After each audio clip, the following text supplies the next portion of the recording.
Lututku lemas saat wawancara kerja.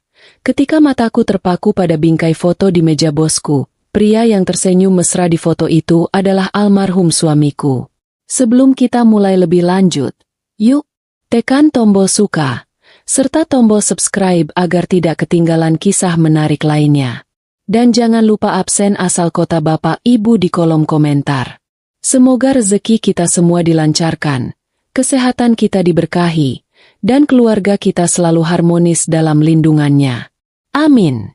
Aku masih belum mengerti, kenapa pagi itu Mas Rian masih tertawa, tapi sore harinya sudah dibungkus kain kafan.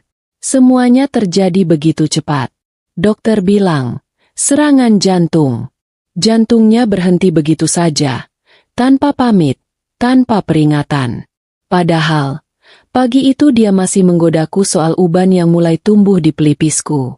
Dia bilang, mau ubanan 1000 helai juga. Kamu tetap yang paling cantik, Dek. Nyatanya, sore itu, aku harus melihat wajahnya yang pucat pasi, dingin, dan kaku. 7 hari tahlilan selesai. Kursi-kursi plastik sewaan sudah diangkut kembali oleh tukang tenda. Bau kemenyan dan melati sudah berganti dengan bau pengap rumah yang kosong. Anak-anak kami, Rara dan Bima, sudah kembali ke kota mereka masing-masing. Mereka harus kuliah, harus melanjutkan hidup. Aku yang menyuruh mereka pergi, meyakinkan mereka bahwa aku baik-baik saja. Padahal, aku sama sekali tidak baik-baik saja. Malam itu, aku duduk sendirian di ruang tengah. Rumah ini terasa terlalu besar, terlalu sepi. Dulu, suara Mas Rian yang paling mendominasi. Suara tawanya yang meledak-ledak saat menonton komedi di televisi. Suara dehamannya yang khas setiap kali dia ingin minta dibuatkan kopi. Suara langkah kakinya yang berat di lantai kayu. Kini, yang terdengar hanya detak jam dinding. Tik-tok, tik-tok. Suaranya seperti menghitung sisa usiaku yang harus kujalani sendirian. Aku memeluk bantal sofa yang masih menyimpan samar-samar aroma parfum Mas Rian. Rasanya baru kemarin kami duduk di sini, berdebat soal hal-hal sepele. Mas Rian itu orangnya susah dijelaskan. Dia penyayang, tapi pelupa berat. Aku ingat sekali, kami pernah hampir batal liburan ke puncak hanya karena dia lupa menaruh dompet. Kami sudah putar balik, mengobrak-abrik seisi rumah. Aku sudah hampir menangis karena kesal. Setengah jam kemudian, Mas Rian tertawa terbahak-bahak. Ternyata dompetnya ada di kantong kemeja yang sedang dia pakai. Aku marah, tapi melihat tawanya yang tanpa dosa itu, amarahku menguap begitu saja. Dia lalu memelukku dan bilang, "Tuh kan, baru ditinggal dompet aja kamu sudah stres. Gimana kalau ditinggal aku?" Malam itu, mengingatnya, dadaku terasa sesak. Ternyata ditinggal olehnya rasanya seperti ini. Mas, sakit sekali. Dukaku rasanya berlapis-lapis. Aku berduka karena kehilangan suami. Aku berduka karena kehilangan sahabat. Tapi di atas semua itu, aku berduka karena merasa gagal. Aku merasa gagal menjadi istri yang baik. Selama 25 tahun menikah, aku tidak pernah tahu apa-apa soal pekerjaannya. Mas Rian selalu bilang, tugas kamu itu jadi ratu di rumah. Urusan cari uang, urusan kantor, biar aku yang pusing. Aku menurut. Aku percaya penuh padanya. Aku adalah tipe istri yang hanya tahu beres. Uang belanja bulanan selalu tersedia. Cicilan rumah lunas. Mobil ada 2. Anak-anak kuliah di universitas bagus. Bagiku, Mas Rian adalah suami yang sempurna. Pria yang bertanggung jawab. Aku ini bodoh. Bodoh sekali. Setelah seminggu hanya menangis dan melamun, aku sadar aku harus bergerak. Ada berkas-berkas asuransi dan surat kematian yang harus diurus. Aku harus mulai membereskan barang-barang peninggalan Mas Rian. Aku memulai dari ruang kerjanya. Ruangan ini adalah wilayah kekuasaannya. Aku jarang sekali masuk ke sini. Semuanya tertata rapi. Terlalu rapi. Malah, di atas mejanya, ada foto pernikahan kami. Di sampingnya, Tumpukan dokumen kantor yang tidak ku mengerti. Aku membuka laci mejanya satu persatu. Isinya biasa saja. Alat tulis, kalkulator, beberapa buku catatan. Sampai aku tiba di laci terakhir. Laci paling bawah. Laci itu terkunci. Mas Rian memang pernah bilang laci itu berisi dokumen penting kantor. Aku tidak pernah curiga. Tapi sekarang, aku harus membukanya. Siapa tahu ada surat wasiat, atau polis asuransi yang belum kutemukan. Kunci cadangannya ada di tempat biasa. Mas Rian selalu menyembunyikan kunci penting di bawah tatakan lampu meja. Katanya, pencuri nggak akan kepikiran cari kunci di tempat seremeh ini. Dia pikir dia pintar sekali. Tanganku sedikit gemetar saat memasukkan kunci. Ada rasa bersalah, seperti melanggar privasinya. Tapi dia sudah pergi. Apapun yang ada di dalam laci ini, sekarang jadi urusanku. Laci itu terbuka. Isinya bukan surat wasiat. Bukan juga polis asuransi. Isinya adalah tumpukan amplop. Amplop-amplop berwarna coklat dan putih. Sebagian besar memiliki stempel merah di sudutnya. Tumpukan kertas itu awalnya tidak menarik perhatianku. Kukira hanya arsip-arsip lama. Tapi saat aku mengangkat tumpukan teratas, mataku tertuju pada sebuah kop surat dari bank yang namanya terdengar asing di telingaku. Judulnya dicetak tebal-tebal. Surat peringatan ketiga. Jantungku mulai berdebar. Aku membaca kalimat-kalimat di dalamnya. Nama yang tertera adalah nama suamiku, Rian Wijaya. Tapi angka yang tertulis di sana, aku pasti salah baca. Aku mengambil kalkulator di laci atas. Aku menghitung jumlah nolnya. 1, 2, 3, 9, 0. 10 miliar rupiah. Tanganku gemetar hebat. Kertas itu jatuh dari genggamanku. Tidak mungkin. Ini pasti salah. Mas Rian tidak mungkin punya hutang sebanyak ini. Untuk apa? Rumah sudah lunas. Mobil tunggu. Mobil sedan mewah yang dia beli 3 bulan lalu? Katanya dapat bonus besar dari kantor. Aku beralih ke amplop-amplop lain. Semuanya berisi hal yang sama. Tagihan. Surat peringatan. Dari bank yang berbeda-beda. Ada tagihan kartu kredit yang angkanya membuatku pusing. Ada surat dari perusahaan pinjaman dana tunai. Aku terduduk di lantai. Dinginnya ubin menjalar ke tubuhku. Kepalaku pening. 10 miliar. Angka itu terus berputar-putar di kepalaku. 10 miliar. Mas Rian mau beli pabrik kerupuk di Ciledug juga rasanya tidak akan semahal itu. Selama ini, aku hidup di atas kebohongan apa? Pria yang kukira pahlawan keluargaku.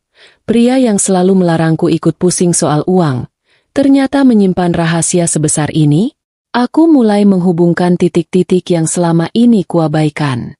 Beberapa bulan terakhir, Mas Rian memang sering pulang malam. Katanya lembur. Ada proyek besar. Dia juga jadi sering menerima telepon di luar rumah. Kalau aku tanya siapa, jawabnya selalu, urusan kantor, Dek. Kamu nggak akan ngerti. Dia juga jadi lebih boros. Membelikanku perhiasan. Membelikan anak-anak gawai terbaru. Aku senang, tentu saja. Kukira itu bentuk cintanya. Ternyata, itu semua apa? Uang hutang? Aku merasa mual. Pria yang tidur seranjang denganku selama 25 tahun. Ternyata orang yang sama sekali tidak kukenal. Di tengah kebingunganku, telepon rumah berdering. Suaranya nyaring sekali di malam yang sunyi. Aku tersentak. Jarang sekali ada yang menelepon ke telepon rumah. Dengan kaki lemas, aku berjalan ke ruang tengah dan mengangkat gagang telepon. Halo. Suaraku serak. Selamat malam. Bisa bicara dengan Ibu Dina, istri dari Bapak Rian Wijaya. Suara di seberang sana terdengar berat. Seorang pria. Nadanya sopan, tapi kaku dan dingin. Iya, saya sendiri. Ini siapa, ya? Saya dari Bank Abadi Sentosa. Kami hanya ingin mengkonfirmasi mengenai tunggakan pinjaman atas nama Bapak Rian Wijaya yang sudah jatuh tempo. Aku tidak mendengarkan kelanjutannya. Aku langsung menutup telepon. Tubuhku merosot ke lantai. Jadi, ini nyata. Ini bukan mimpi buruk. Aku menatap foto Mas Rian yang tersenyum lebar di dinding ruang tamu. Wajahnya tampak begitu tulus, begitu penyayang. Mas Rian pergi tidak hanya meninggalkanku dengan sejuta kenangan indah. Dia juga mewariskan sebuah bom waktu. Dukaku belum juga usai, tapi petaka yang sebenarnya baru saja akan dimulai. Kenyataan adalah tamu yang tidak diundang, tapi selalu datang paling pagi. Setelah malam penemuan surat hutang itu, tidurku tidak pernah sama lagi. Aku tidur sambil duduk di sofa, memeluk lutut. Setiap kali mataku terpejam, aku melihat angka 10 miliar. Angka nolnya berbaris rapi seperti semut yang sedang mengejekku. Telepon rumah itu tidak berhenti berdering. Awalnya ku coba angkat, tapi isinya selalu sama. Suara-suara kaku dari bank, dari perusahaan pinjaman. Semuanya menanyakan kapan Bapak Rian akan melunasi. Setelah telepon kelima, aku menyerah. Aku mencabut kabel telepon rumah itu dari dinding. Biarlah dia diam 1000 bahasa, sama sepertiku. Tapi ternyata, mencabut kabel telepon tidak menyelesaikan masalah. 3 hari kemudian, mereka datang. Tamu-tamu tak diundang yang sesungguhnya. Aku sedang menyapu teras depan, mencoba mencari kewarasan dengan melakukan pekerjaan rumah, saat sebuah mobil minibus hitam berhenti persis di depan gerbang. 4 orang pria berbadan besar, berpakaian serba hitam, turun dari mobil. Mereka lebih mirip lemari es 2 pintu daripada manusia. Kacamata hitam mereka tidak lepas. Padahal hari itu mendung. Aku langsung tahu, mereka bukan datang untuk tahlilan. "Selamat siang, Ibu Dina?" Kata yang paling besar. Suaranya berat tapi anehnya sopan. Aku hanya bisa mengangguk. Sapu lidi masih di tanganku. Rasanya aku ingin menyembunyikan sapu itu. Malu sekali. Masa mau menyambut tamu pakai sapu lidi? Kami dari pihak pemberi solusi cepat, katanya lagi. Ada beberapa dokumen yang perlu kami bicarakan terkait peninggalan Bapak Rian. Mereka masuk ke ruang tamu. Aku menyuguhkan air putih. Hanya itu yang ada. Kulkas sudah kosong. Aku belum belanja. Mereka duduk berjejer di sofa yang biasa kududuki bersama Mas Rian. Sofa itu mendadak terlihat sempit sekali. Pria yang paling besar tadi meletakkan map di atas meja. Dia menjelaskannya pelan-pelan. Dia memaparkan jumlah pinjaman pokok, bunga yang berbunga, dan denda keterlambatan. Aku tidak mengerti setengah dari istilah yang dia gunakan, tapi aku mengerti intinya. Intinya, aku harus bayar. Segera. Kami tahu ibu sedang berduka, katanya, masih dengan nada sopan yang bikin merinding. Tapi almarhum suami ibu menggunakan rumah ini sebagai jaminan. Jika dalam 30 hari tidak ada itikat baik. Dia tidak melanjutkan kalimatnya. Dia hanya menatap sekeliling ruang tamu. Tatapannya seolah sedang mengukur. Berapa harga gorden? Berapa harga lukisan? Berapa harga Gucci peninggalan ibuku? Jantungku seperti diremas. Rumah ini, rumah tempat aku membesarkan Rara dan Bima. Tempat Mas Rian tertawa terbahak-bahak. Mereka mau mengambilnya? Setelah mereka pergi, aku terduduk lemas. Aku harus bagaimana? Aku menelepon anak-anakku. Tapi aku tidak sanggup bicara. Aku hanya bilang aku rindu. Lalu cepat-cepat kututup teleponnya sambil pura-pura batuk. Aku tidak mau mereka ikut pusing. Ini masalahku. Warisan dari suamiku. Aku harus memulai dari nol. Nol besar. Langkah pertama adalah menjual. Apapun yang bisa dijual. Aku memulainya dari perhiasan yang diberikan Mas Rian. Kalung, gelang, cincin berlian yang katanya untuk hadiah ulang tahun pernikahan perak. Aku membawanya ke toko emas. Pria di toko itu menelitinya dengan kaca pembesar. Ini palsu semua, Bu. Katanya enteng. Campuran kuningan. Kalau dijual kiloan juga paling laku berapa? Aku tertawa. Tawa kering yang aneh. Sepanjang jalan pulang, aku tertawa di dalam angkot. Jadi selama ini aku memakai kuningan? Mas Rian, kamu ini bohongnya niat sekali. Pantas saja aku tidak pernah boleh ikut mengecek keasliannya. Dia selalu bilang, percaya saja sama, Mas. Yang penting cantik dipakai kamu. Cantik sekali. Cantik seperti kebohonganmu. Lalu mobil. Ada 2 mobil di garasi. 1 mobil lamaku. 1 lagi mobil sedan mewah yang baru dibeli Mas Rian. Aku memasang iklan di koran. Mobil lamaku laku cepat. Uangnya lumayan. Cukup untuk menyambung hidup, mungkin 3 bulan. Tapi mobil mewah itu, tidak ada yang mau beli. Orang-orang yang datang melihatnya, mengecek surat-suratnya, lalu pergi. Kata salah satu calon pembeli, ini suratnya bodong, Bu. Nggak jelas. Saya nggak berani. Tentu saja. Pasti dibeli pakai uang hutang yang tidak jelas. Akhirnya, mobil itu hanya nongkrong di garasi, seperti tugu peringatan kebodohanku. Rumah ini berikutnya. Aku memasang papan, dijual, di depan gerbang. Setiap ada yang datang menawar, hatiku sakit. Tapi para penagih hutang itu tidak main-main. Mereka datang lagi. Kali ini lebih ramai. Mereka tidak lagi sopan.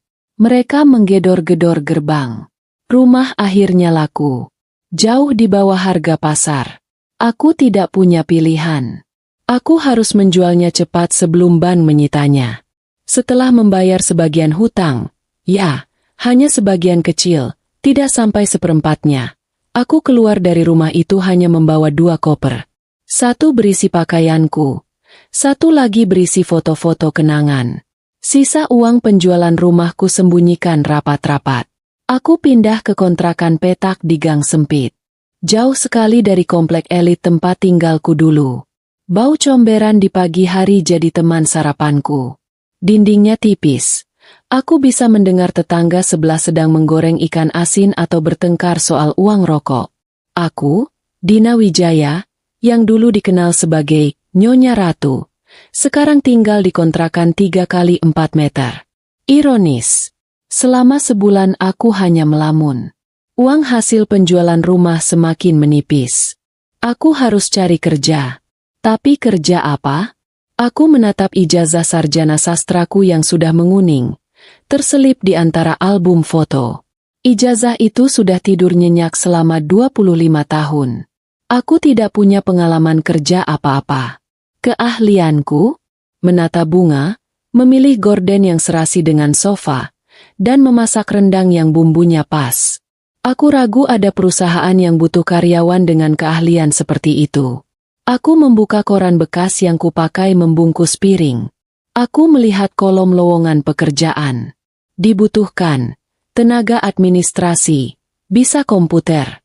Dibutuhkan akuntan, pengalaman minimal 5 tahun. Dibutuhkan manajer pemasaran, bisa bahasa Inggris. Aku memijat keningku. Komputer? Aku hanya bisa memakainya untuk menonton resep masakan di internet. Bahasa Inggris? Aku ingatnya cuma yes dan no. Aku ini benar-benar tidak berguna. Aku terus membalik halaman koran. Mataku tertuju pada sebuah iklan kecil.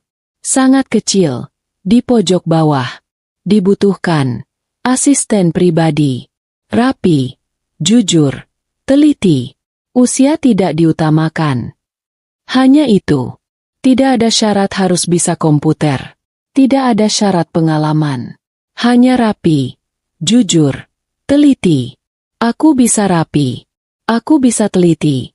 Apalagi kalau menghitung jumlah cabai untuk sambal. Dan aku aku berusaha jujur. Di bawahnya ada alamat surel untuk mengirimkan lamaran. Aku tidak punya komputer. Aku pergi ke warung internet, warnet, yang bau asap rokok di ujung gang. Aku mengetik surat lamaran dengan kaku. 1 jari. Pelan-pelan. Butuh waktu 1 jam hanya untuk menulis 3 paragraf. Setelah selesai, aku mengirimkannya. Aku bahkan tidak terlalu berharap. Mana ada yang mau menerima janda umur 50 tahun yang tidak punya pengalaman apa-apa. Uangku tinggal cukup untuk makan seminggu lagi. Para penagih hutang itu pasti sedang mencariku.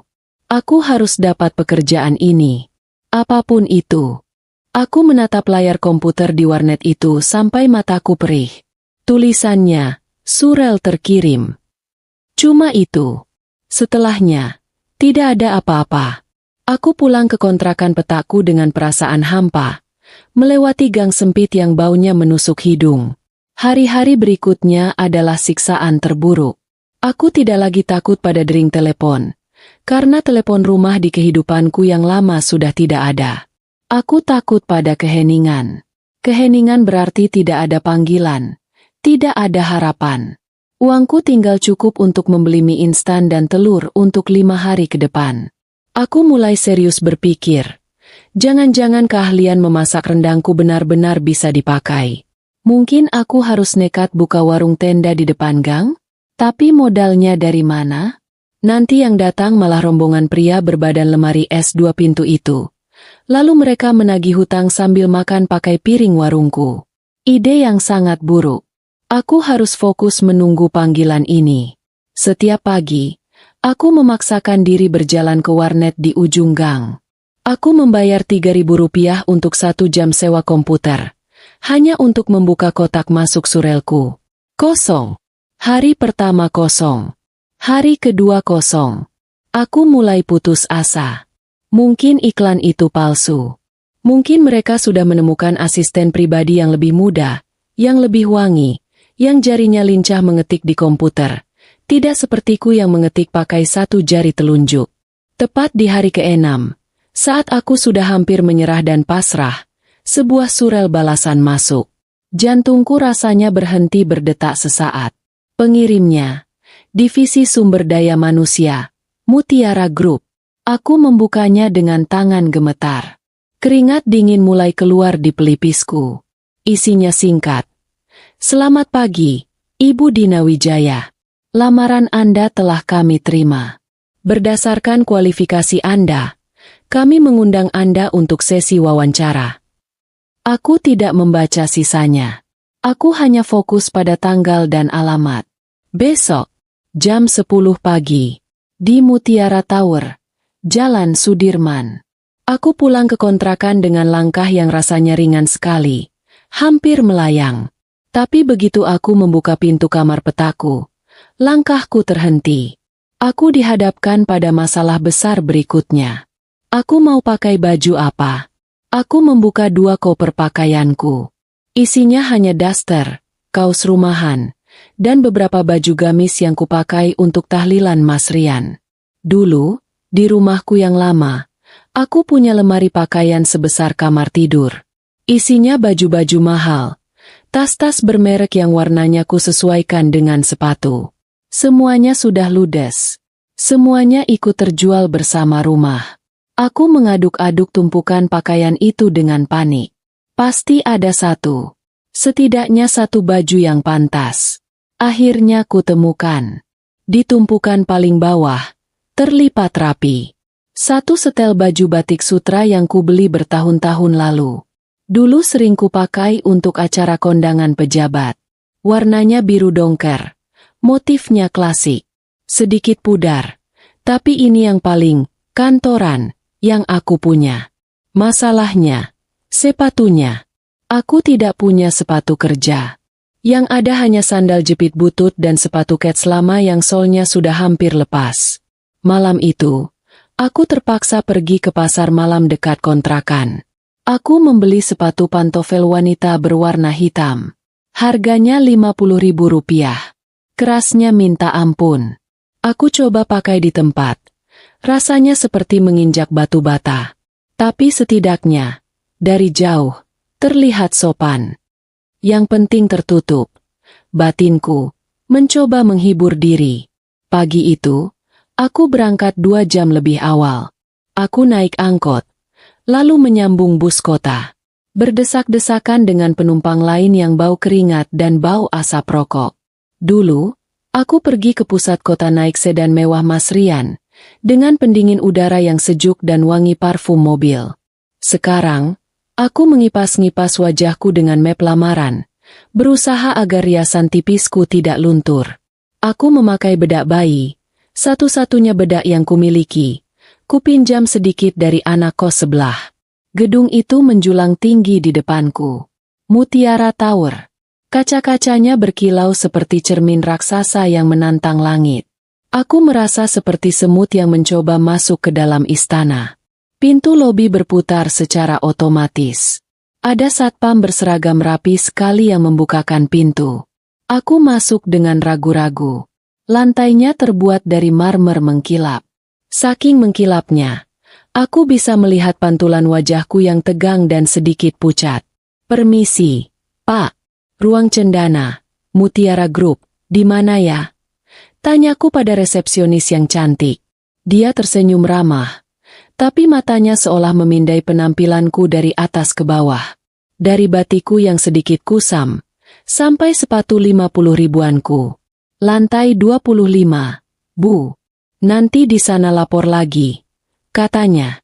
Aku naik lift. Liftnya senyap. Lantainya dilapisi karpet tebal. Wangi sekali. Di dalamnya ada wanita-wanita karir yang wangi parfum mahal. Wanginya seperti bau toko di mal-mal mewah. Aku buru-buru mencium aroma tubuhku sendiri. Bau bedak bayi, dan sedikit bau angkot. Aku menyembunyikan tanganku yang kapalan di belakang punggung. Lantai 25 itu hening sekali. Jauh berbeda dari keriuhan terminal bus tadi pagi. Dindingnya dilapisi kayu mahal. Aku dipersilakan duduk di ruang tunggu yang sangat nyaman. Sofanya empuk. Rasanya lebih empuk dari kasur di kontrakanku. Di depanku ada meja kaca dengan majalah-majalah bisnis yang tebal-tebal. Aku tidak berani menyentuh apapun. Aku hanya duduk tegak, memeluk map lamaranku erat-erat. Aku sendirian di ruang tunggu. Tidak ada pelamar lain. Apa ini pertanda baik? Atau justru pertanda buruk? Perutku tiba-tiba berbunyi. Keroncongan. Aku baru ingat. Aku belum sarapan. Saking gugupnya, aku hanya minum air putih tadi pagi. Aku mencoba mengingat-ingat apa yang harus kukatakan nanti. Apa kelebihanku? Aku teliti dalam menghitung cabai untuk sambal. Aku jujur ya. Setidaknya aku jujur pada diriku sendiri bahwa suamiku adalah pembohong besar. Ya Tuhan, aku mau bilang apa nanti? 10 menit aku menunggu. 10 menit yang terasa seperti 10 jam. Pintu di depanku akhirnya terbuka. Seorang wanita muda yang rapi, rambutnya disanggul modern, keluar. "Ibu Dina Wijaya," panggilnya. Aku berdiri begitu cepat sampai lututku gemetar. Sepatu 50 ribuanku rasanya menjepit jempol kakiku. "Iya, saya," jawabku. Suaraku terdengar lebih cempreng dari biasanya. "Silakan masuk. Ibu Direktur sudah menunggu Anda." Aku berjalan mengikutinya. Jantungku berdebar kencang. Suaranya seperti genderang perang di dalam dadaku. Aku memegang erat map lamaranku. Di balik pintu besar berwarna coklat tua di ujung koridor itu, nasibku ditentukan. Aku tidak peduli siapa bosnya. Mau galak, mau cerewet, mau judes setengah mati. Aku tidak peduli. Aku hanya butuh pekerjaan ini. Aku harus mendapatkannya. Pintu berwarna coklat tua itu didorong pelan oleh wanita muda yang tadi memanggilku. "Silakan masuk, Bu Dina," katanya sopan, tapi wajahnya kaku seperti tidak pernah tersenyum. Aku melangkah masuk. Rasanya bukan seperti masuk ke ruangan kantor, tapi seperti masuk ke dunia lain. Dunia yang sudah lama sekali tidak aku injak. Ruangan itu, ya Tuhan, besarnya mungkin setara dengan 3 atau mungkin 4 peta kontrakan kumuhku di gang sempit. Jendelanya raksasa, terbentang dari lantai sampai ke langit-langit yang tinggi. Dari lantai 25 ini, seluruh kota Jakarta terlihat seperti mainan miniatur. Aku bisa melihat Tugu Monas di kejauhan, kecil sekali. Di luar sana, Di bawah sana, aku tahu Jakarta sedang macet, panas, berdebu, dan penuh orang berdesak-desakan di bus kota sepertiku tadi. Tapi di dalam sini senyap. Dinginnya pendingin udara terasa menusuk kulitku yang tadi basah oleh keringat. Dan wanginya. Ruangan ini wangi sekali. Wangi yang lembut. Campuran aroma bunga lili segar dan sesuatu yang lain. Sesuatu yang mewah. Wangi uang. Wangi yang tidak pernah aku cium di gang sempitku yang bau comberan. Di tengah ruangan, ada sebuah meja kayu besar. Warnanya hitam pekat. Kain sutra asli seperti itu harganya bisa untuk membayar sewa kontrakanku setahun penuh. Dia tidak memakai banyak perhiasan. Hanya jam tangan tipis di pergelangan kirinya dan anting berlian kecil yang berkilau setiap kali dia bergerak sedikit. Dia mendongak. Matanya menatapku. Aku langsung menunduk. Tatapannya tajam, lurus, tapi anehnya tenang. Tidak ada senyum ramah basa-basi seperti resepsionis di lobi tadi. Ini tatapan seseorang yang biasa menilai orang lain dalam hitungan detik. Ibu Dina Wijaya. Silakan duduk. Katanya. Suaranya jernih dan berwibawa. Bukan suara manja. Bukan suara keras.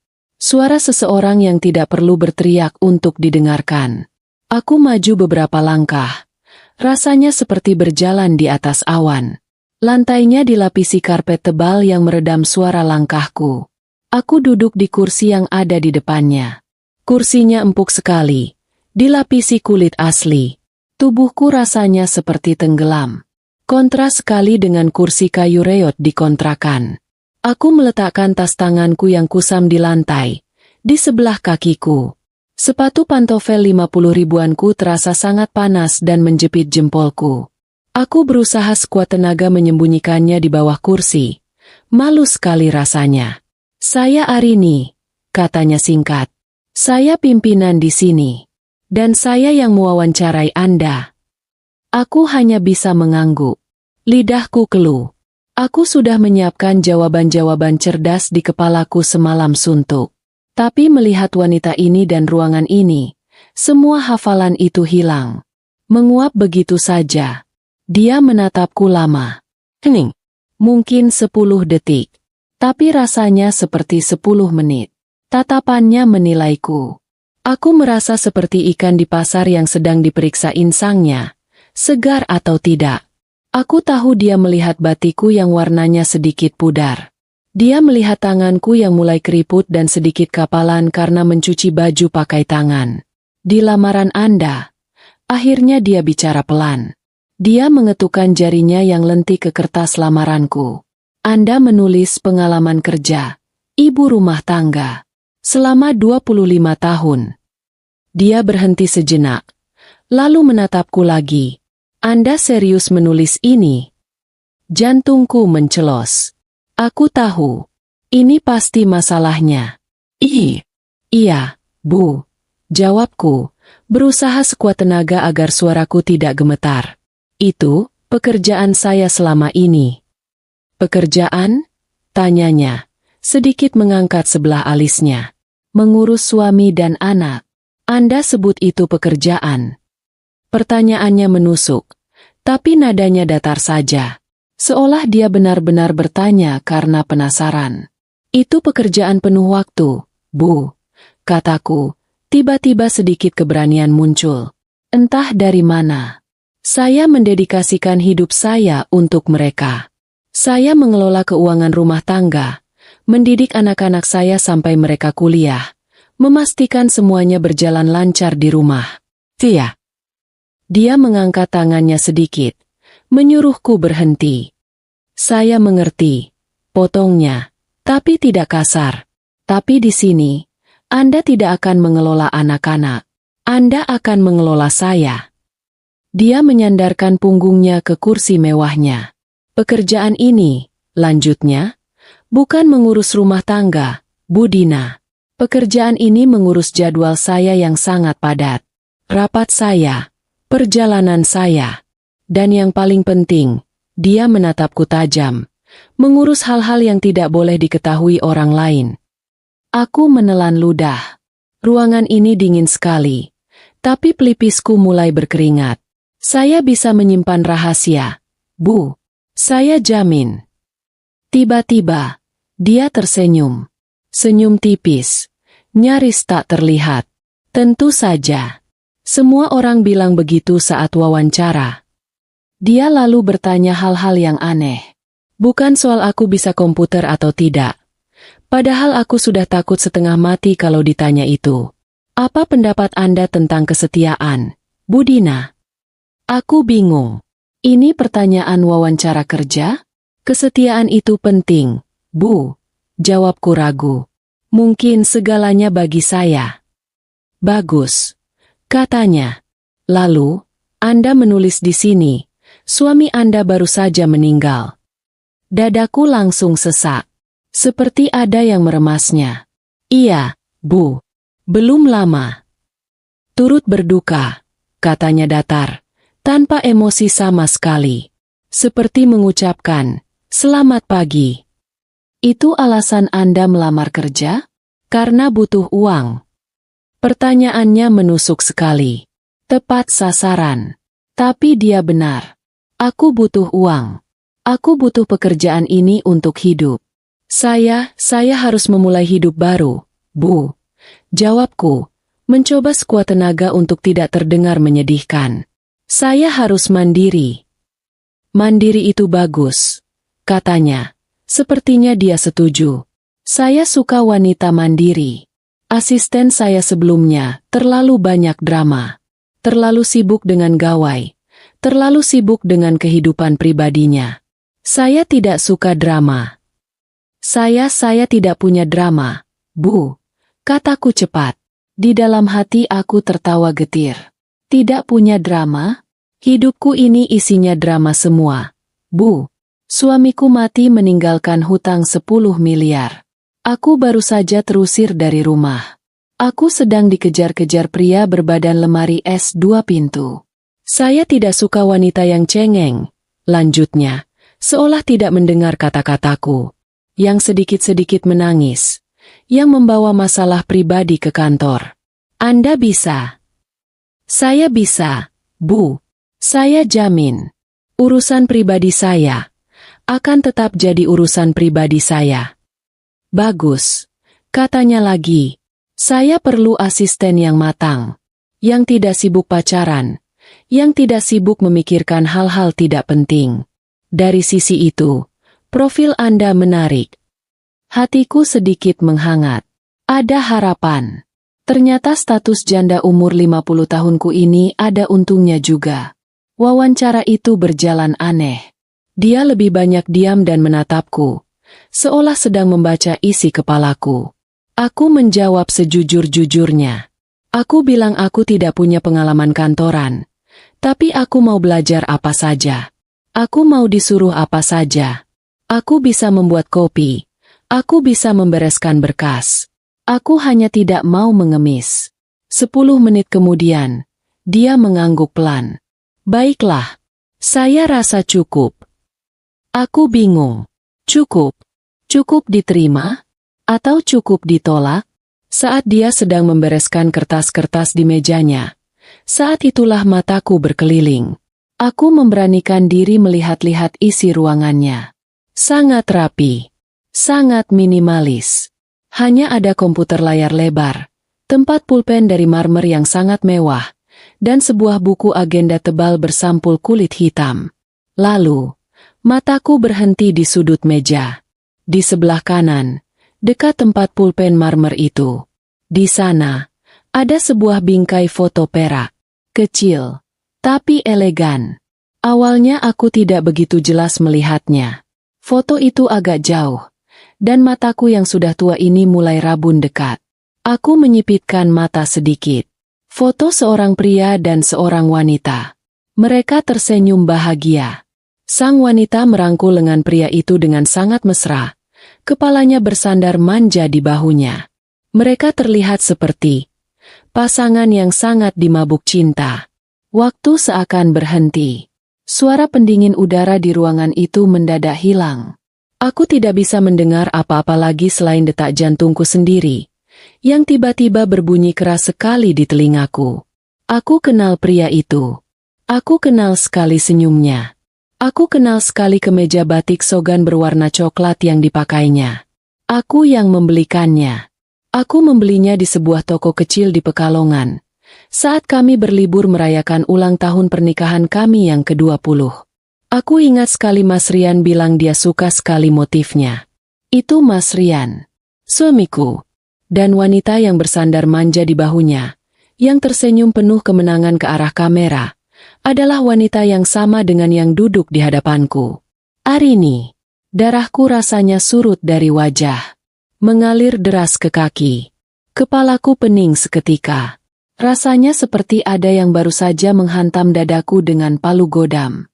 Selama ini, jadi ini, proyek besar, yang membuatnya sering pulang malam?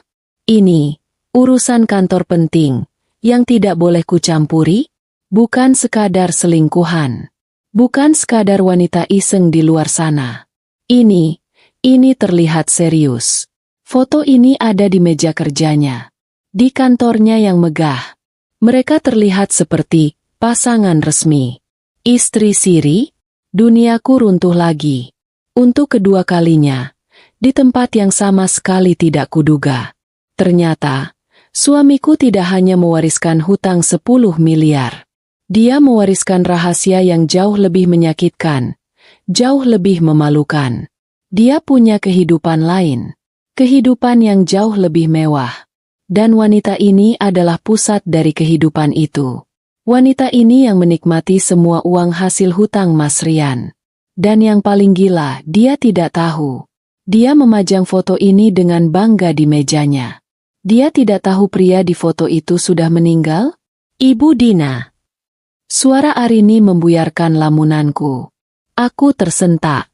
Dia menatapku dengan kening berkerut. Anda tidak apa-apa? Wajah Anda pucat sekali. Seperti melihat hantu. Aku mengerjap. Aku berusaha bernapas. Oksigen di ruangan mewah ini terasa habis. Aku mau muntah. Ah iya, Bu. Maaf, Bu. Kataku, suaraku keluar seperti bisikan. Aku memegang keningku yang dingin. Saya hanya sedikit pusing. Sepertinya tekanan darah saya. Aku harus mencari alasan. Cepat. Saya belum sarapan, Bu. Tambahku. Itu satu-satunya alasan masuk akal yang bisa kupikirkan. Tadi pagi saya terlalu gugup. Jadi asam lambung saya naik. Arini menatapku sejenak. Tatapannya masih sulit diartikan. Antara kasihan, atau mungkin curiga, atau mungkin jijik melihat wanita tua penyakitan melamar kerja padanya. Begitu, katanya pelan. Dia berdiri. Sebuah isyarat bahwa wawancara sudah selesai.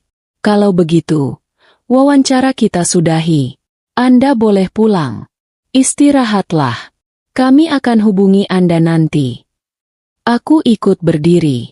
Kakiku seperti jeli. Lemas sekali. Aku tidak tahu bagaimana aku bisa menopang tubuhku sendiri. Sepatu 50 ribuanku yang tadi menjepit sakit, sekarang tidak terasa sama sekali. Mati rasa. Aku mengangguk. Terima kasih, Bu. Terima kasih banyak. Aku berbalik. Berjalan pelan keluar dari ruangan itu.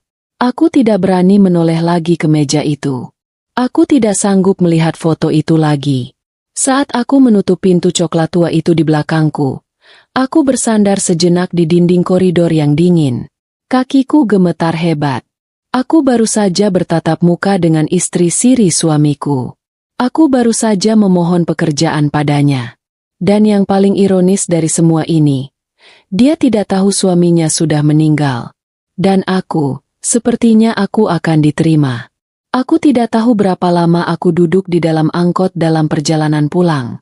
Pandanganku kosong menembus jendela, melihat ruko-ruko kotor dan debu jalanan berlalu begitu saja. Pikiranku penuh dengan gambar foto perak di atas meja hitam mengkilap itu. Senyum Mas Rian, sandaran manja wanita itu. Arini. Jadi, namanya Arini. Aku sampai di kontrakan petaku dengan kaki lemas. Aku merebahkan diri di atas kasur tipis, masih memakai batik biru dongkerku yang kusam. Aku menatap langit-langit kamar yang catnya sudah mengelupas. Jadi, ini, bisikku pada langit-langit. Ini, proyek besar, kamu, Mas. Aku merasa mual. Selama bertahun-tahun aku membelamu. Saat teman-temanku bergosip suaminya main gila, aku selalu tersenyum bangga. Ku bilang suamiku beda. Ku bilang Mas Rian itu pria setia, imam yang baik. Ternyata, aku badutnya. Aku badut yang paling lucu di cerita ini. Aku marah. Tentu saja aku marah. Tapi anehnya, di balik amarah itu, ada perasaan lain. Perasaan lega yang menyakitkan. Setidaknya, sekarang aku tahu. Aku tahu kemana perginya semua uang itu. Kehidupan mewah wanita itu, blus sutranya, kantornya yang megah, jam tangan berliannya, semua itu dibiayai dari hutang 10 miliar yang sekarang harus kutanggung. Aku tertawa. Tertawa pelan. Tapi rasanya getir sekali. Hidup ini benar-benar lucu. Aku, istri sahnya, sekarang tinggal di kamar petak bau comberan, dikejar-kejar penagih hutang. Sementara dia, istri sirinya, duduk di singgasana megah di lantai 25, tidak tahu apa-apa. Dan yang paling lucu, aku baru saja memohon pekerjaan padanya. Aku harus bagaimana? Kalau aku diterima, apa aku sanggup? Sanggup aku melihat wajahnya setiap hari? Sanggup aku melihat foto suamiku di mejanya? Tapi, apa aku punya pilihan? Pintu kontrakanku digedor. Aku terlonjak kaget. Jantungku langsung berdebar kencang. Permisi, Bu Dina. Bukan. Itu bukan suara pria berbadan lemari es. Itu suara ibu pemilik kontrakan. Iya, Bu. Sebentar. Aku membuka pintu. Maaf, Bu, uang sewa bulan ini. Bukan itu, katanya. Ini ada telepon buat Ibu. Di telepon rumah saya. Katanya penting. Dari kantor. Jantungku berhenti berdetak. Sekantor? Secepat ini? Aku berlari kecil mengikuti ibu kontrakan ke rumahnya di depan gang. Aku mengambil gagang telepon jadul itu dengan tangan gemetar. Halo? Selamat sore. Dengan Dina. Selamat sore, Ibu Dina Wijaya. Sapa sebuah suara wanita. Suara yang kaku dan profesional. Suara wanita muda yang tadi mengantarku ke ruangan Arini. Saya Sinta, dari divisi SDM Mutiara Group. Iya, Mbak Sinta. Jawabku. Mewakili Ibu Direktur, Ibu Arini, kami ingin memberitahukan bahwa setelah mempertimbangkan hasil wawancara tadi pagi, dengan ini kami menyatakan Anda diterima bekerja sebagai asisten pribadi Ibu Arini. Aku terduduk di kursi kayu di sebelah telepon. Lututku lemas. Halo? Ibu Dina? Apa Anda masih di sana? Iya, Mbak. Masih. Kataku pelan. Masih. Baik. Apakah Anda bisa mulai bekerja lusa? Hari Senin. Jam 8:30 pagi. Langsung ke lantai 25. Mohon bawa dokumen-dokumen yang diperlukan. Bisa, Mbak. Saya bisa. Terima kasih banyak. Aku menutup telepon. Jadi, sudah diputuskan. Takdir sudah memilihkan jalannya untukku. Aku diterima. Aku akan bekerja untuk istri siri almarhum suamiku. Hari pertamaku bekerja adalah hari paling aneh dalam hidupku. Aku kembali memakai batik biru dongker itu. Aku belum punya uang untuk membeli baju lain. Setidaknya sudah kucuci dan kusetrika semalaman sampai licin. Sepatu 50 ribuanku juga sudah kusikat pinggirnya pakai sikat gigi bekas. Aku sampai di lantai 25. Kali ini, Mbak Sinta yang kaku itu menyambutku dengan sedikit senyum. Dia mengantarku ke sebuah meja. Meja kerjaku. Meja itu kecil, tapi bersih. Terletak di ruangan di luar kantor Arini. Semacam ruang tunggu pribadi sebelum masuk ke ruangan singgasananya. Di meja itu ada komputer baru, telepon, dan setumpuk alat tulis yang masih terbungkus plastik. "Ini meja Anda, Bu Dina," kata Sinta. "Ibu Arini biasanya datang jam 9. Tugas pertama Anda setiap pagi adalah memastikan minumannya sudah siap di meja." "Minumannya, Mbak?" "Iya." Beliau minum kopi hitam pekat, tanpa gula. Dibuat pakai mesin yang di pojok sana. Aku menoleh ke pojok. Di sana, ada sebuah mesin berwarna perak mengkilap yang bentuknya lebih mirip mesin roket daripada alat pembuat kopi. Ada banyak sekali tombol dan lampu-lampu kecil. Ya Tuhan! Aku biasa membuat kopi tubruk yang diseduh air panas dari termos. Sinta sepertinya melihat wajah bingungku. "Ini mesin espresso. Gampang, kok. Nanti saya ajari sekali. Tekan ini, putar ini, tunggu lalu tekan ini lagi." Penjelasannya cepat sekali. Aku hanya mengangguk-angguk pasrah. Tepat jam 9 kurang 5 menit, lift berbunyi. Arini melangkah keluar. Hari ini dia memakai setelan kerja berwarna merah marun yang sangat pas di badannya. Dia terlihat memukau, berwibawa. Dia berjalan melewatinya. Aroma parfumnya yang wangi tertinggal di udara. "Pagi, Bu," sapaku gugup sambil berdiri. Dia hanya mengangguk sekilas. "Kopi saya," katanya singkat. Lalu masuk ke dalam ruangannya. Pintu coklat tua itu tertutup. Aku panik. "Kopi." Aku bergegas ke mesin roket itu. Aku mencoba mengingat-ingat instruksi Sinta. Aku menekan tombol. Mesin itu berbunyi mendesis keras sekali. Aku kaget. Aku memutar tombol yang salah. Uap panas menyembur kemana-mana. Aku panik. Gagal sudah hari pertamaku. Akhirnya, setelah 5 menit berjuang, aku berhasil mendapatkan secangkir kecil cairan hitam pekat. Tanganku gemetar saat meletakkannya di atas nampan kecil. Aku mengetuk pelan pintu ruangan Arini.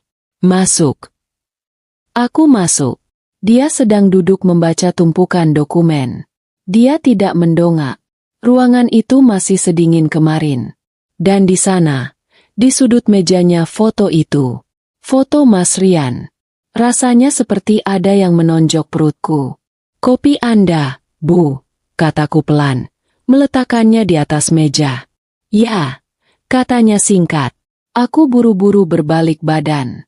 Saat aku hampir sampai di pintu, dia memanggil, "Dina." Aku menoleh. "Iya, Bu." Dia menyesap kopi itu, lalu meletakkannya kembali. Wajahnya berkerut. "Lain kali, jangan pakai gula. Saya tidak minum kopi pakai gula." "Tea." "Tapi tadi saya tidak pakai gula, Bu." Dia menatapku. "Ini terlalu encer. Dan gosong. Buat lagi." Dia kembali membaca dokumennya. Mengabaikanku. Aku keluar dari ruangan itu dengan perasaan terhina. Bukan hanya karena kopiku gagal, tapi karena aku baru saja ditegur oleh wanita yang sudah merebut suamiku. Aku kembali ke meja kerjaku. Aku harus belajar. Aku tidak boleh gagal lagi. Bukan demi Arini, tapi demi diriku sendiri. Hari-hari berikutnya adalah siksaan. Aku harus berdiri setiap kali dia datang. Aku harus membawakannya tas tangan yang harganya mungkin lebih mahal dari seluruh harta bendaku yang tersisa. Aku harus mengatur jadwal rapatnya. Aku harus memesankan makan siangnya. Aku menjadi bayang-bayangnya. Menjadi pelayannya. Aku, Dina Wijaya, yang dulu seorang nyonya besar, kini menjadi pesuruh. Dan setiap kali aku masuk ruangannya untuk memberikan dokumen atau mengambil map, mataku selalu tertuju ke satu titik. Ke bingkai foto perak itu. Siksaan batinku dimulai setiap pagi jam 9, dan baru berakhir jam 5 sore. Aku mulai memperhatikan foto itu lekat-lekat. Kapan foto ini diambil? Kemeja batik itu, seingatku, Mas Rian memakainya saat kami merayakan ulang tahun pernikahan kami yang ke-20. Itu 2 tahun lalu. Jadi, hubungan mereka sudah berjalan setidaknya selama itu? Atau jangan-jangan lebih lama? Aku harus menelan semua kepahitan itu mentah-mentah. Aku harus tersenyum sopan, berkata, "Baik, Bu. Siap, Bu." Pada wanita yang mungkin sedang tertawa di belakangku saat dia bersama Mas Rian. Sore itu, sekitar jam 3, telepon di mejaku berdering. Itu telepon internal dari ruangannya. "Dina." Suaranya terdengar datar. "Ke ruangan saya." Aku segera masuk. "Iya, Bu." Dia sedang memijat pelipisnya. Dia terlihat lelah. "Tolong pesankan saya makan." "Seperti biasa." "Baik, Bu." "Nasi goreng kambing 2 porsi, Bu?" Tanyaku hati-hati. Aku harus memastikan, kan? Dia mendongak. Tatapannya yang lelah tadi langsung berubah tajam. "Memangnya saya pernah pesan berapa porsi?" Aku terdiam. "2, Bu. Selalu." "Ya sudah. Kenapa harus ditanya lagi? Pesan saja," katanya ketus. "Dan jangan lupa minta ekstra acar." Baik, Bu." "Maaf." Aku buru-buru keluar ruangan. Ketus sekali. Tapi, ada yang aneh. Semakin lama aku bekerja di sana, aku semakin menyadari sesuatu. Arini, bosku yang sempurna itu, dia tidak terlihat bahagia. Dia memang dingin, profesional, keras, tapi di matanya ada kegelisahan yang sama seperti yang kurasakan. Dia sering sekali mengecek ponsel pribadinya. Bukan ponsel kantor yang ada di mejanya, tapi ponsel kecil yang selalu ada di dalam laci. Dan perilakunya soal makanan juga aneh. Seperti tadi, dia selalu memesan 2 porsi. Selalu. Aku akan memesannya. Makanan itu datang. Aku mengantarkannya ke ruangannya. Tapi 1 jam kemudian, saat aku mengambil piring kotor, salah satu piring itu selalu masih utuh. Tidak tersentuh sama sekali. Dia menatap keluar jendela kaca raksasanya. Menunggu. Aku tahu siapa yang ditunggunya. Dia menunggu Mas Rian. Dia tidak tahu. Wanita ini benar-benar tidak tahu kalau pria yang ditunggunya, pria yang sama di foto itu. Pria yang sama yang telah menghancurkan hidupku. Tidak akan pernah datang lagi. Sudah masuk minggu ketiga aku bekerja di Mutiara Group. Tanganku sudah semakin lincah mengoperasikan mesin kopi roket itu. Aku sudah hafal. Jam 9:05. Kopi hitam pekat tanpa gula harus sudah mengepul di atas nampan. Siap diantar ke meja Arini. Aku juga sudah hafal jadwalnya. Rapat pagi, makan siang dengan klien, rapat sore. Semuanya berjalan seperti mesin. Tapi, ada satu mesin yang mulai terdengar rusak. Yaitu, bosku sendiri. Arini, wanita yang dari luar terlihat begitu sempurna dan punya kendali penuh, ternyata menyimpan kegelisahan yang besar. Dan kegelisahan itu semakin hari semakin tidak bisa dia sembunyikan. Dia jadi sering menggosok-gosok pelipisnya. Tatapannya sering kosong, menembus layar komputer atau tumpukan dokumen. Pagi itu, aku masuk ruangannya untuk meletakkan kopi seperti biasa. Dia sedang berdiri membelakangiku, menghadap jendela kaca raksasa, menatap pemandangan kota di bawah. Di tangannya, ada sebuah ponsel kecil. Bukan ponsel kantor yang besar dan canggih di atas mejanya. Ini ponsel lain. Ponsel pribadinya. "Pagi, Bu. Kopi Anda," kataku pelan. Dia tidak menoleh. Dia hanya bergumam. "Ya, letakkan saja di meja." Aku meletakkan nampan. Foto Mas Rian di bingkai perak itu seakan mengejekku. Aku buru-buru berbalik. "Dina," panggilnya, masih membelakangiku. "Iya, Bu. Jadwal saya hari ini." Suaranya terdengar ragu. "Batalkan semua rapat setelah jam makan siang." Aku terkejut. "Tapi, Bu, jam 2 ada rapat penting dengan Dewan Direksi." Saya bilang batalkan. Tiba-tiba suaranya meninggi. Ketus. Dia berbalik. Matanya terlihat lelah dan sedikit merah. Bilang saja saya ada urusan keluarga mendadak. Atur ulang jadwalnya. Kamu bisa, kan? B bisa, Bu. Tentu. Jawabku gugup. Ya sudah. Sana. Usirnya. Aku segera keluar dari ruangan itu. Jantungku berdebar. Bukan hanya karena bentakannya. Tapi karena aku tahu, tidak ada urusan keluarga mendadak. Dia hanya ingin punya waktu luang untuk menunggu. Menunggu telepon yang tidak akan pernah datang. Dari mejaku di luar, aku bisa melihatnya sekilas lewat celah pintu kaca. Dia kembali ke jendelanya. Dia menempelkan ponsel kecil itu ke telinganya. Aku tahu siapa yang sedang dia hubungi. Dia sedang menelepon suamiku. Dia sedang menelepon pria yang sudah berbaring kaku di bawah gundukan tanah merah di pemakaman umum. Selama sisa pagi itu, suasana di lantai 25 terasa tegang. Aku sibuk menelepon ke sana-sini, membatalkan jadwal dewan direksi. Tentu saja, orang-orang di seberang telepon menggerutu. Tapi begitu mendengar ini perintah Arini, mereka langsung diam. Sekitar jam 11, telepon di mejaku berdering. Itu telepon internal dari ruangan Arini. Dina. Suaranya terdengar lebih tenang, tapi serak. Ke ruangan saya. Aku masuk dengan hati-hati. Dia sedang duduk di kursinya, memijat keningnya. Maaf soal tadi pagi, katanya pelan. Saya sedang pusing. Tidak apa-apa, Bu, jawabku. Tolong, katanya sambil menyodorkan kartu kredit berwarna hitam. Pesan saya bunga. Mawar merah. 3 lusin. Kirim ke alamat ini. Dia memberiku secari kertas kecil. Alamat sebuah apartemen mewah di pusat kota. Aku tahu alamat itu. Itu alamat yang sama dari minggu lalu. Baik, Bu. Atas nama. Bilang saja, dari A. Dan sekalian, belikan saya kue tiramisu di toko biasa. Dia suka sekali tiramisu. Aku terdiam. Jantungku berdesir aneh. Dia? Tanyaku, mencoba terdengar biasa.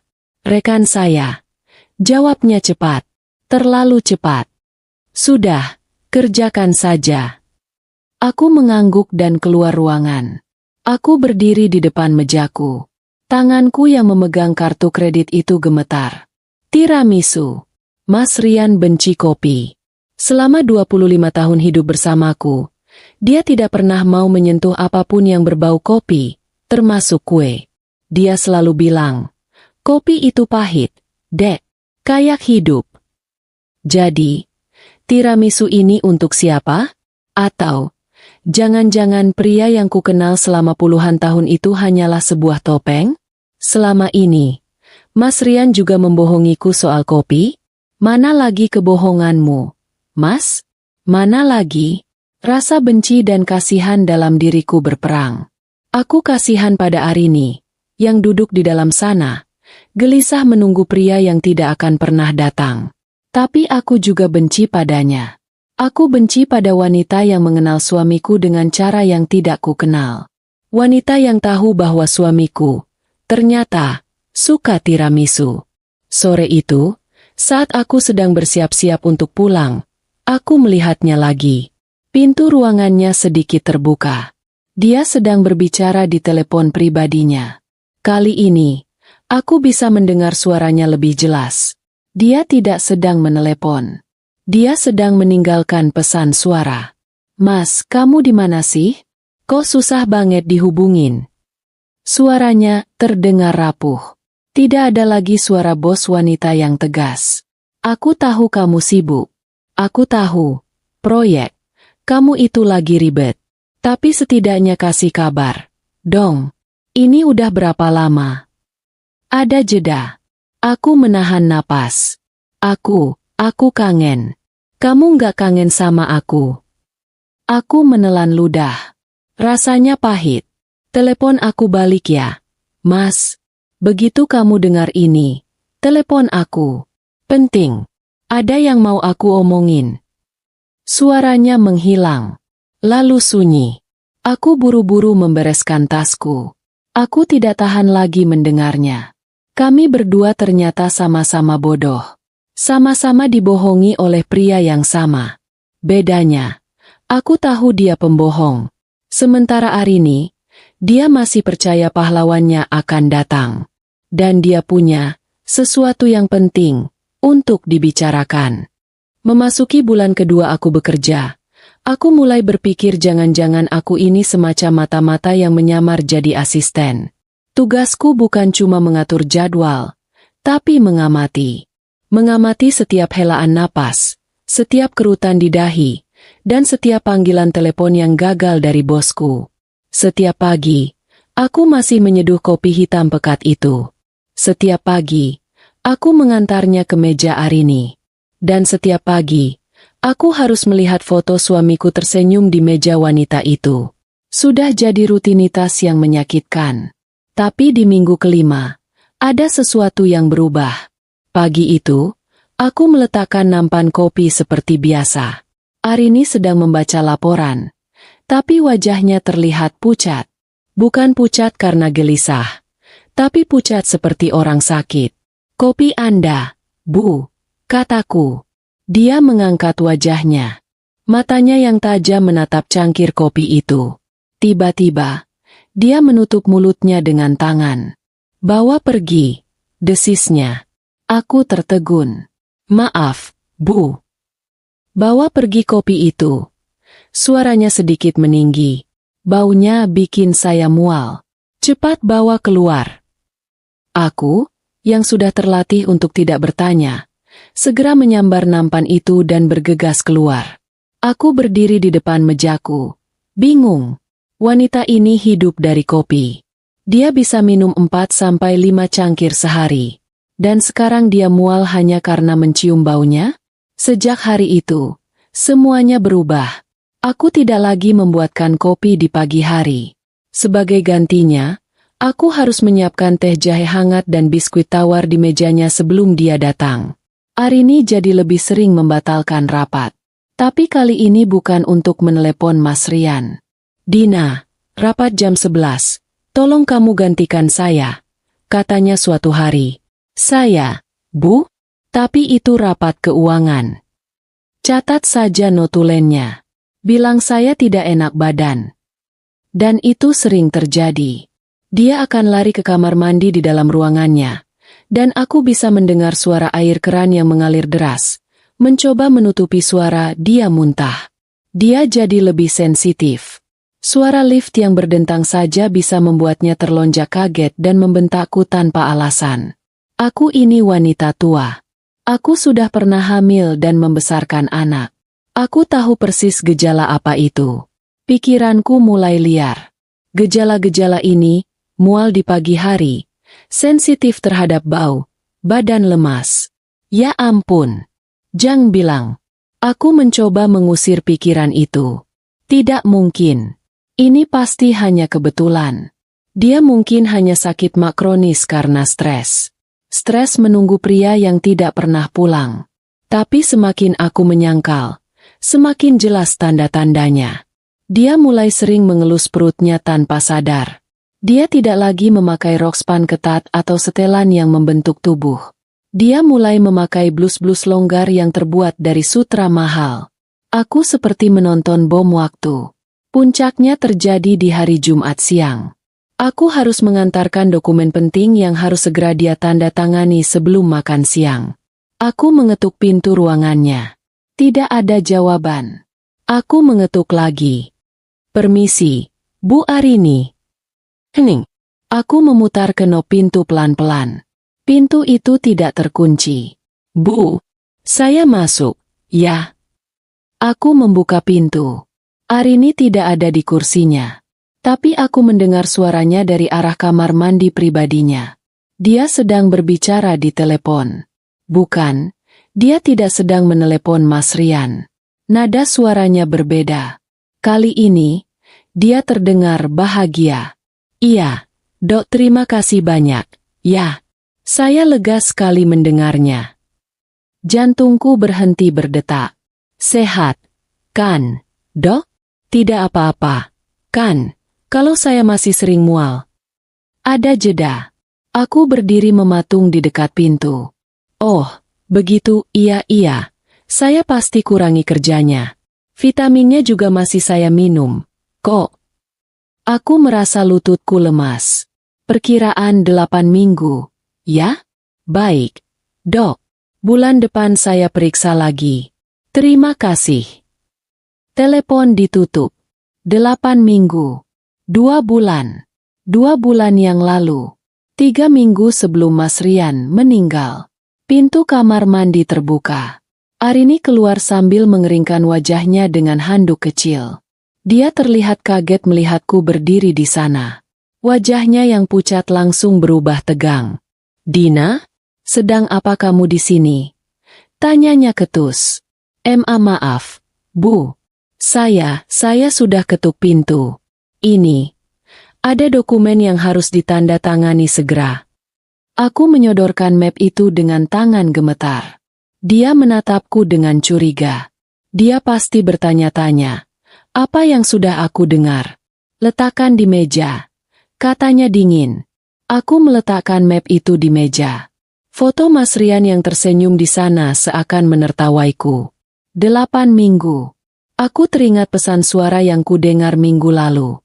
Telepon aku balik ya. Mas, penting. Ada yang mau aku omongin.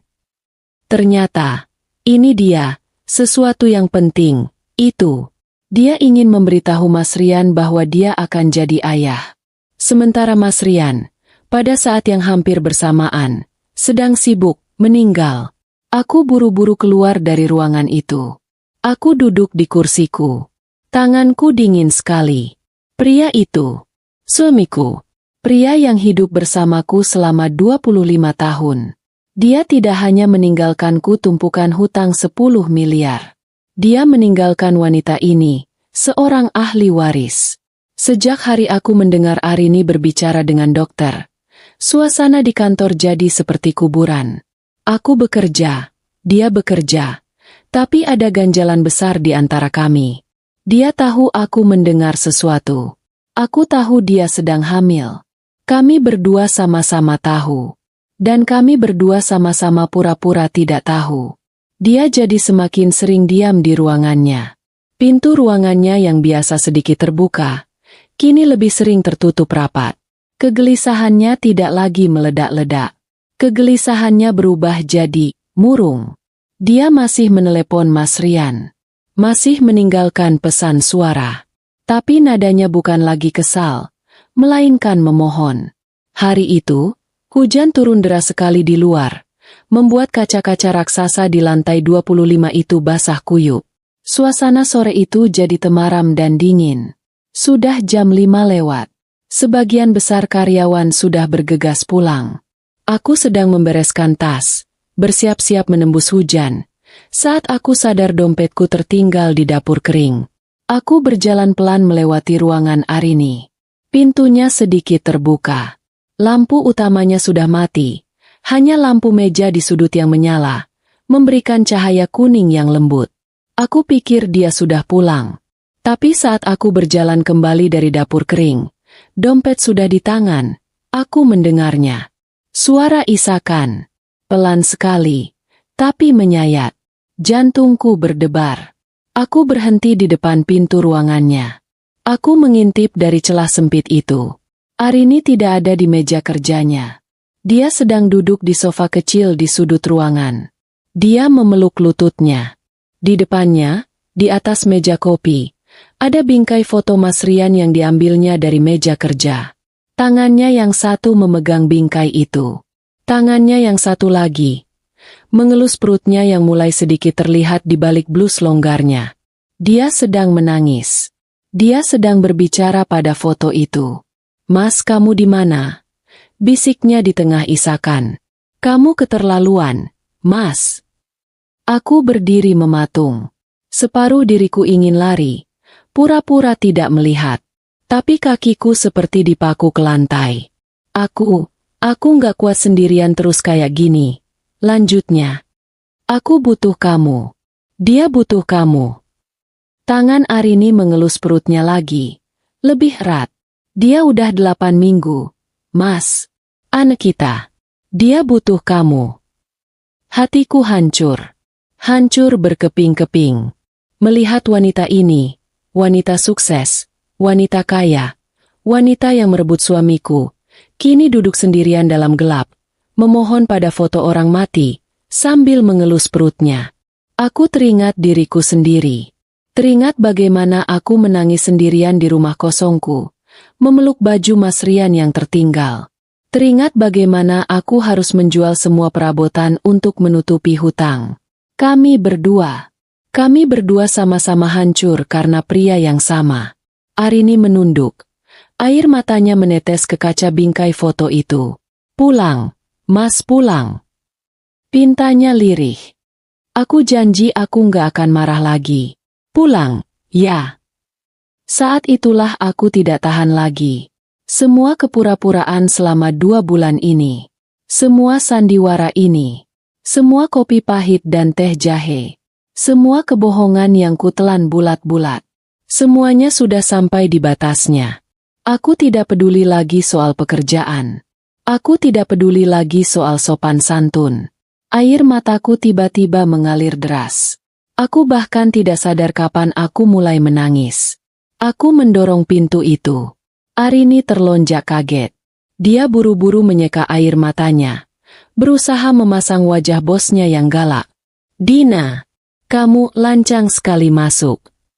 Tapi suaranya bergetar. Dia melihat wajahku yang sudah basah oleh air mata. Kamu kenapa? Tanyanya. Bingung. Aku menggeleng. Napasku sesak. Jangan ditungguin, Mbak. Kataku. Suaraku keluar seperti bisikan serak. Alis Arini bertaut. Apa? Apa maksud kamu? Dia nggak akan pulang. Lanjutku. Air mata semakin deras mengalir. Kamu ngomong apa, sih? Siapa yang nggak akan pulang? Tanyanya. Mulai panik. Aku menunjuk bingkai foto di tangannya. Foto Mas Rian. Foto suamiku. Dia. Kataku. Kamu jangan kurang ajar. Dina. Dia itu. Dia suami saya. Potongku. Arini terdiam. Matanya membelalak. Genggamannya pada bingkai foto itu mengerat. Kamu gila, ya? Aku menggeleng. Saya Dina. Istri sahnya Rian. Selama 25 tahun. Dunia seakan berhenti berputar. Hujan di luar terdengar semakin jelas. Arini menatapku. Dari bingung, menjadi marah, lalu menjadi ketakutan. Dia masih memeluk perutnya. Dia masih menunggu suamiku pulang. Dan aku harus mengatakannya. Aku harus mengakhiri semua ini. Aku menatap matanya yang basah. Berhenti nungguin dia, Mbak. Isaku. Berhenti. Dia nggak akan pernah telepon balik. Dia sudah nggak ada. Hening. Satu kata itu menggantung di udara. Nggak ada. Suara hujan di luar jendela kaca tiba-tiba terdengar 10 kali lebih keras. Detak jam di dinding terasa menusuk telinga. Arini menatapku. Wajahnya yang tadi panik, kini berubah jadi kosong. Lalu, perlahan dia tertawa. Tawanya pelan, kering, dan penuh cemooh. Kamu ini ngomong apa? Katanya. Dia meletakkan bingkai foto Mas Rian kembali ke meja. Pelan-pelan, seakan tidak terjadi apa-apa. Kamu pikir saya bodoh? Lanjutnya. Suaranya kembali dingin. Suara seorang bos. Kamu pasti disuruh seseorang, kan? Kamu mau memeras saya? Aku hanya menggeleng. Air mataku masih mengalir. Aku sudah terlalu lelah untuk berdebat. Saya nggak bohong, Mbak Arini, kataku lirih. Bohong, bentaknya. Dia berdiri. Kamu pasti bohong. Rian, Mas Rian itu lagi di luar kota. Dia sibuk. Dia. Suaranya pecah. Dia tidak bisa melanjutkan kalimatnya. Dia tahu dia sedang meyakinkan dirinya sendiri. Dia sudah 2 bulan gak telepon saya. Dina, teriaknya. Seakan itu adalah salahku. Dia nggak mungkin pergi gitu aja. Dia nggak pergi, kataku pelan. Dia meninggal. Diam. Arini menjerit. Tangannya gemetar hebat. Dia menunjuk ke arah pintu. Keluar kamu. Keluar dari ruangan saya. Kamu saya pecat. Dengar? Kamu saya pecat. Aku tidak bergerak. Kakiku masih terpaku di lantai.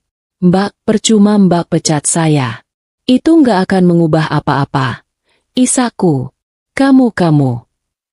Arini kehabisan kata-kata. Dia menatapku, mencari-cari tanda kebohongan di wajahku. Tapi yang dia lihat hanya wajah sembab seorang wanita yang sama hancurnya dengan dia. Perlahan, amarahnya luntur. Digantikan oleh sesuatu yang jauh lebih mengerikan. Ketakutan. Kapan? Bisiknya. Aku menelan ludah. 2 bulan lalu. 3 hari setelah terakhir kali Mbak bilang dia telepon. Arini terhuyung. Dia berpegangan pada pinggiran meja kerjanya. Nggak mungkin itu. Itu kan pas aku baru tahu aku. Dia tidak melanjutkan. Tangannya otomatis memegang perutnya. Kecelakaan. Lanjutku, menjawab pertanyaan yang tidak dia ajukan. Kecelakaan tunggal. Malam-malam. Di luar kota. Saya sendiri yang mengurus pemakamannya. Gambaran nisan itu kembali terlintas di kepalaku. Aku memejamkan mata. Arini merosot ke kursinya. Dia tidak lagi menangis. Dia hanya menatap kosong ke depan. Ke dinding kaca yang basah oleh hujan. Jadi selama ini, desisnya. Selama ini aku bicara sama orang yang udah nggak ada. Selama ini aku marah-marah, nungguin dia. Dia tertawa lagi. Tawa yang lebih memilukan dari tangisan manapun. Aku bahkan baru beli baju bayi kemarin, Dina. Hatiku remuk mendengarnya. Aku kira dia marah karena aku hamil. Aku kira dia lari ninggalin aku. Dia nggak lari, kataku. Dia cuma mati. Kami berdua terdiam. 2 wanita di ruangan gelap, di lantai 25, dengan rahasia satu pria yang kini sudah tenang di dalam kuburnya. Lalu, Arini menatapku. Tatapannya tajam, kembali seperti seorang pebisnis. Kalau kamu istri sahnya, kenapa kamu ada di sini? Kenapa kamu mau kerja jadi asisten saya? Pertanyaan itu akhirnya keluar juga. Aku menarik napas panjang. Rasanya ini lebih berat daripada memberitahunya soal kematian. Karena dia nggak ninggalin apa-apa. Mbak. Arini mengerutkan kening.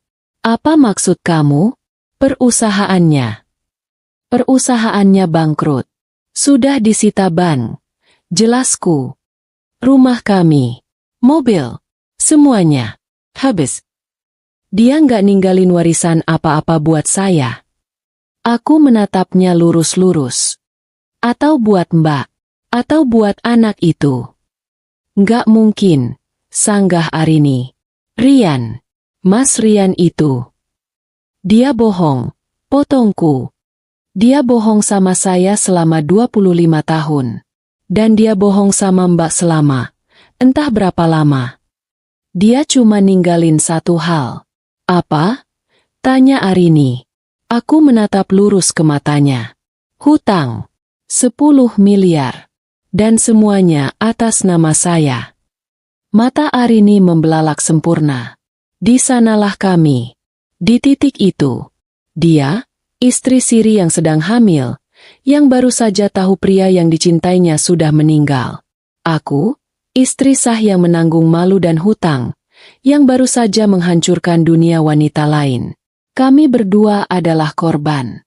Korban dari kebohongan pria yang sama, yang fotonya masih tersenyum di atas meja di antara kami. 10 miliar. Kata-kataku menggantung di udara. Angka itu jauh lebih mematikan daripada berita kematian tadi. Mata Arini yang tadinya basah karena duka, kini berubah. Kosong. Dia menatapku. Tapi aku tahu dia tidak sedang melihatku. Dia sedang melihat hidupnya yang hancur berkeping-keping. 10 miliar, desisnya. Suaranya nyaris tak terdengar. Atas nama kamu. Aku mengangguk pelan. Semua tagihannya datang ke alamat saya. Arini tiba-tiba tertawa. Bukan tawa mengejek. Bukan tawa marah. Itu tawa orang yang sudah kehilangan akal. Tawa yang lebih menakutkan dari jeritan. Jadi, katanya sambil tertawa. Jadi, ini semua lelucon. Dia menunjuk ke sekeliling ruangan mewahnya. Ini semua. Dia menunjuk ke perutnya sendiri. Dia ninggalin aku, anak, dan dia nggak punya apa-apa. Tawanya berhenti mendadak. Digantikan oleh tatapan nanar. Dia bohong. Bisiknya pada diri sendiri. Dia bohongin aku. Dia bilang dia mau nikahin aku. Dia bilang dia lagi ngurus surat-surat. Dia menatapku, seolah baru sadar aku masih di sana. Kamu istrinya. Katanya. Iya, jawabku lirih. Dan kamu tahu aku hamil. Aku mengangguk lagi. Dan kamu kerja buat aku. Kamu bikinin aku teh jahe setiap hari. Kamu nonton aku kayak orang bodoh. Suaranya mulai naik. Kemarahan yang tadi padam karena duka, kini tersulut lagi oleh rasa malu. Kamu pasti puas banget, kan? Teriaknya. Lihat aku, wanita simpanan yang tolol. Hamil sendirian. Nungguin orang mati. Enggak, Mbak. Aku mencoba membela diri. Saya enggak. Pergi. Jeritannya membuatku terlonjak. Pergi dari sini. Raungnya. Dia menyambar bingkai foto Mas Rian di meja dan melemparkannya ke dinding. Prang. Kaca bingkai itu pecah berkeping-keping. Foto Mas Rian yang tersenyum kini tergeletak di lantai, di antara pecahan kaca. Pergi. Aku bilang pergi. Dia mulai melemparkan apa saja yang ada di mejanya. Tumpukan berkas, tempat pensil. Bahkan laptopnya dia dorong hingga jatuh ke lantai. Mbak tenang, Mbak. Jangan sentuh aku. Teriaknya saat aku mencoba mendekat. Dia mundur ke sudut ruangan, memegangi perutnya. Napasnya memburu. Matanya menatapku penuh kebencian. Ini semua gara-gara kamu, desisnya. Gara-gara aku. Aku tidak percaya mendengarnya. Iya, kamu. Kenapa kamu nggak bilang dari awal? Kenapa kamu biarin aku kayak orang gila?